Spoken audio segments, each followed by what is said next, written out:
に参りたいと思います。第2報告は山室真一先生でいらっしゃいます。発表のタイトルは国民帝国日本の編成と統治文化の連鎖となっております。山室真一先生は京都大学人文研究所の東京大学法学部を卒業されました。特に日本の政治史、東アジア、思想史に関心を持っておられて、さまざまな叙述活動をしておられます。主な著書としては近代日本の知と政治、근대 일본의 지와 정치, 러일 전쟁의 정치 등등의などといったさまざまな著書がおられますし、毎日出版文化賞も受賞されました。それで第2報告の発表者でいらっしゃいます山室真一先生に発表をお願いいたします。야마무로입니다. 잘 부탁드리겠습니다.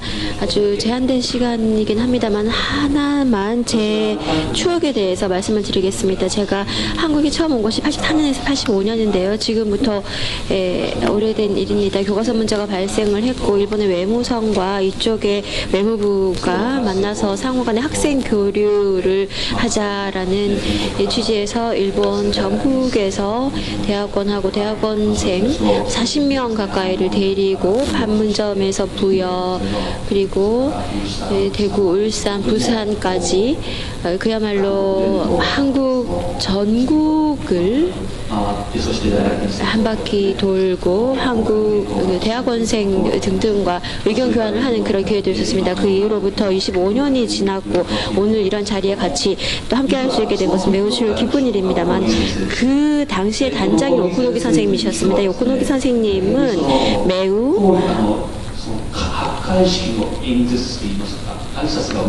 굉장히 그 인사를 잘하시는 분입니다.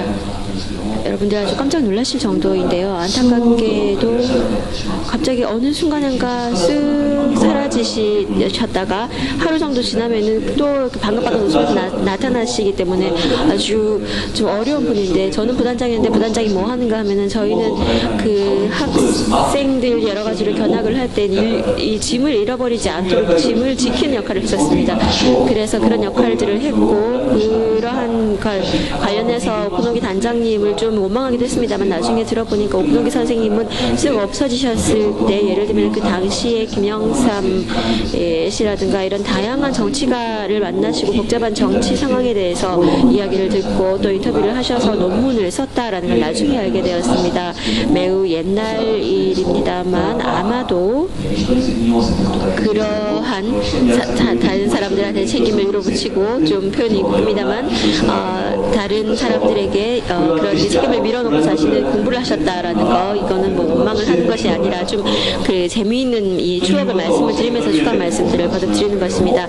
5분이 지나가 버렸는데요. 저는 이강민 선생님으로부터 이 이야기에 대해서 얘기를 들었을 때 제국이라는 것과 동아시아, 제국시대라는 것은 도대체 무엇인가 라는 것에 대해서 얘기를 나누었고요. 제국시대라는 것은 물론 일본이 제국이 되었던 시대이고 당연하겠지만 현재도 그것은 남아있기 때문에 현재까지 포함을 해서 생각을 해주십시오. 그리고 동아시아라는 것은 당연하겠지만 조선뿐만 아니라 역사적인 용어입니다만 조선이라든가 만주 혹은 태국에 이르기까지의 동남아시아를 다 가리키는 말이다라는 그런 말씀하셨습니다.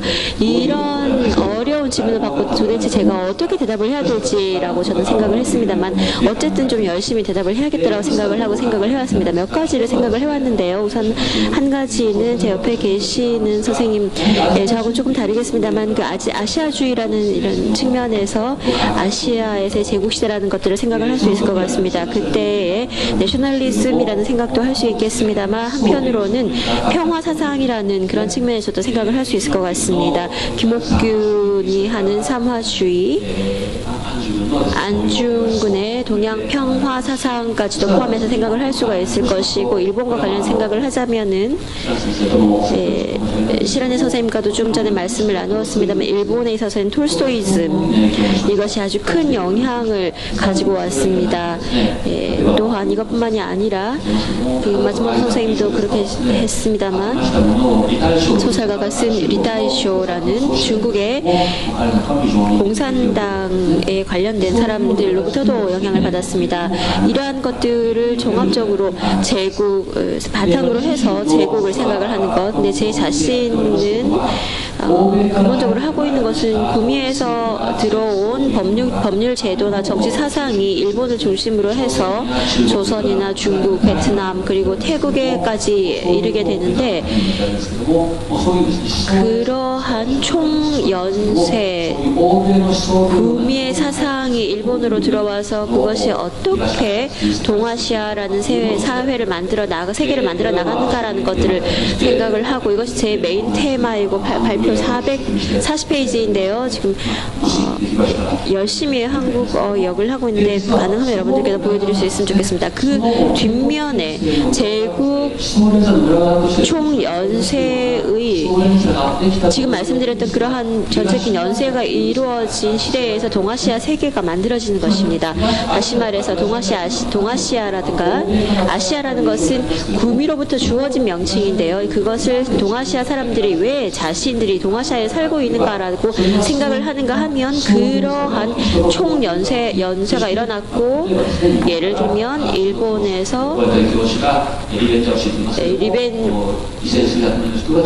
천수백 명의 사람들이 중국으로 가르치러 갔고 그리고 중국에서 18,000명 가까이의 유학생들이 오고 이러한 형태로서 동아시아가 만들어졌던 것이지요. 그런데 한편으로는 그러한 사실은 같은 시기에 사실은 또 다른 반대의 일이 일어나고 있는 것입니다. 이것이 제국의 건설입니다. 이 제국의 건설에 관해서는 이강민 선생님께서도 학술적인 측면에서라고 말씀을 하셨기 때문에 아주 간단한 예를 말씀을 드리자면 굉장히 소박하게 생각을 해주셨으면 좋겠는데요. 일본이 예를 들면은 제국을 만든다라고 했을 때 도대체 어떠한 학문이나 지식이 필요했을까요? 간단히 말하자면 카이리우스라든가 지도를 만든다라든가 항해 기술이라든가 해류 지도라든가 이런 것들이 필요했을 것이고 빠른 시기에 타이완을 출병을 했었는데 그때 가능했었을까요? 그것은 일본이 만들었던 것이 아닙니다. 그것을 보내준 것은 영국의 해군이었습니다. 그리고 그런 해로 지도나 수로도를 만들어서 했던 것이 강화도 사건입니다. 그러한 것을 함으로 인해서 일본의 제국주의적인 건설을 할 수 있는 베이스가 되었던 것입니다. 이러한 지도나 수로도라의 학문이라는 것은 사실은 일본의 학교에서는 일체 가르치질 않았습니다. 이것은 모두 육군이나 해군 등등의 군대의 지식이었습니다. 그래서 만들어진 것은 사실 중국에서 온 유학생들을 통해서 중국의 육군의 지도 같은 것을 만들 수 있었던 것이죠. 이러한 연세가 존재했던 것입니다. 이렇게 생각을 했을 때 사실은 저는 제국을 만들 때 있어서의 학술도 한편으로는 있긴 합니다만 왜 학술이라는 것을 열심히 이야기를 하는가. 이와나미에서 8권의 제국에 관련된 시리즈 책을 발간을 했고 저도 같이 거기에 참여를 했는데요. 저는 그 자체가 문제는 아니라고 생각합니다.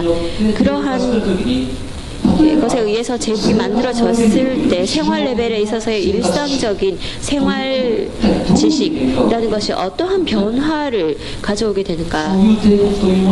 그러한 제국이라는 것이 들어오는 가운데 그때까지 있었던 고유의 문화 생활이라는 것이 변화하는 것이고 거기에 있어서 그때까지 있었던 그러한 고유의 생활의 지식이나 지혜라는 것이 과연 어떤 식으로 살려서 나갔는가라는 것을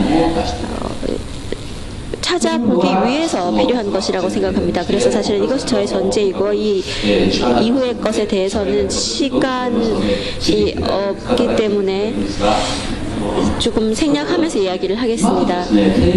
우선은 제국이라는 것이 무엇인가라고 생각을 해보면은 제국이라는 것은 결코 식민지의 집합이 아닙니다. 지금까지는 예를 들면은 조선, 대만, 만주, 광동주라든가 중국의 점령지구라든가 이런 것들을